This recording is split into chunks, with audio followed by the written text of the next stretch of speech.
ဒီနေ့ဗီဒီယိုမှာတော့ reply ပြန်တယ်လို့နဲ့ဂျင်းထဲနေတဲ့ comments တွေလုပ်လို့ရမယ် website တစ်ခုကိုမိတ်ဆက်ပေးသွားမှာပါဒီ tool ကိုသုံးပြီးတော့ viral comment style engagement တက်စီမဲ့ reply format တွေကိုအလွယ်တကူဖန်တီးနိုင်ပါတယ်အရင်ဆုံး browser ကိုဖွင့်ပြီး talkcomment.com ဆိုတဲ့ website ကိုဝင်လိုက်ပါဒီ website က TikTok content creator တွေအတွက် comment reply design တွေ fake conversation mockup တွေ engagement style content တွေဖန်တီးပေးနိုင်တဲ့ tool တစ်ခုပါ website ထဲဝင်လိုက်တာနဲ့ logo ဘေးမှာ login ရှိပါတယ် Google account နဲ့လည်းတက်ရိုက်ဝင်လို့ရပြီး email နဲ့လည်း account ဖွင့်နိုင်ပါတယ်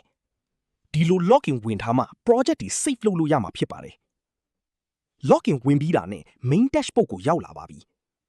comment reply နှိပ်လိုက်ရင် TikTok Instagram YouTube Threads logo အဟောင်းလေးနဲ့ပြထားပြီးလိုအပ်တာရွေးချယ်ကအောက်က comment reply and video comment ကိုပြောင်းပြီးပုံစံချိန်နိုင်ပါတယ်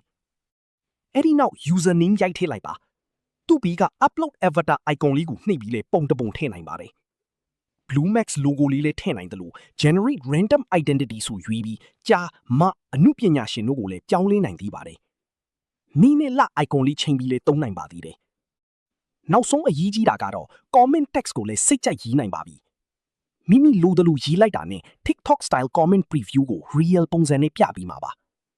ကျွန်တော်ကတော့တငီချင်းတွေကိုစနောက်ဖို့ဒီလိုလေးရေးလိုက်ပါမယ်အားလုံးပြီးသွားရင်တော့ download comment ကိုနှိပ်လိုက်ရင် image အနေနဲ့ save လုပ်နိုင်ပါလေ TikTok video တွေထည့်သုံးမလား Facebook post အတွက်သုံးမလားအဆင်ပြေပါတယ်ပုံစံလေးချိန်မယ်ဆိုလဲ comment reply ကိုနှိပ်ပြီး video comment ကိုရွေးလိုက်ရင် Facebook comment ပုံစံလေးရပါတယ်ကျွန်တော်တို့ download ဆွဲလိုက်သမျှ gallery တွေရောက်ရှိနေမှာပါဒီလိုနည်းနဲ့ Talk comment website ကိုသုံးပြီး TikTok style comment design တွေကိုအလွယ်တကူဖန်တီးနိုင်ပါတယ် content creator တွေ TikTok editor တွေအတွက်အချိန်ကုန်သက်သာပြီး professional look ရစေတဲ့ tool တစ်ခုပါ